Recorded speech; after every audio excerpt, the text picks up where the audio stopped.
Hanggang sa muli, Boy Tapang. Maraming salamat. Pahinga ka na. Dito, di ka mawawala sa alaala ko. Paalam, kaibigan. Ang sakit mo naman magpaalam, Boy Tapang. Inantay mo talaga akong gumising ngayong umaga hanggang sa huling hininga mo. Kahapon lang ang lakas-lakas mo. Unang buhat, unang himas ko sa iyo sa labas ng cage. Ang dami pa sana natin gagawin. Ang dami ko pang planong video na gagawin nating kabanata araw-araw. Pero bigla kang nawala. Walang paramdam, walang senyas, walang paalam. Di ko man lang naramdaman na yun na pala yung huli. Maaga nga akong gumising araw-araw. Una kong ginagawa, magwalis. At syempre kasama ko naman lagi si Big Daddy. Nandiyan naman siya, nakabantay, tahimik lang. Abang nagwawalis ako, parang normal lang yung umaga. Pero ewan ko ba, parang may kakaiba. Ala, ano yun? Yung tunog galing lang sa mga kulungan ng iguana ko. Eto na naman tayo, yung pinakamasakit sa parte bilang nag-aalaga. Yung mga sandaling kahit gaano pa katatag, may araw talagang bibigay ka.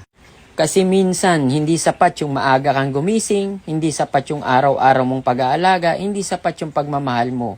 May mga pagkakataon talagang may mawawala kahit ayaw mo. At yung mas masakit pa doon, minsan, hindi mo agad mamamalayan na papaalis na pala sila. Boy.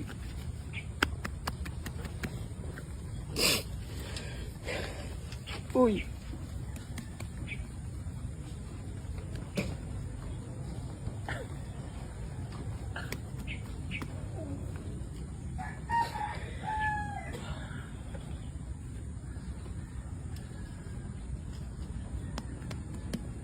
Pasensya na mga ka-EXO, hindi ko talaga kinayang ganitong mga pangyayari. Dito ako mahina, dito ako bumibigay. Kasi kahit anong tibay mo, kahit anong galing mo mag-alaga, kahit gano'n ka pa kaingat araw-araw, darating at darating yung araw na may mawawala. At yan yung pinakamahirap sa lahat.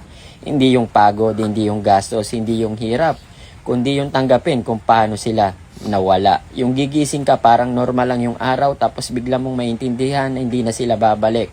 Ang sakit mo magpaalam, Boy Tapang. Wala ka man lang paramdam. Hanggang dito na lang yung kabanata nating gagawin. Hanggang sa muli, Boy Tapang.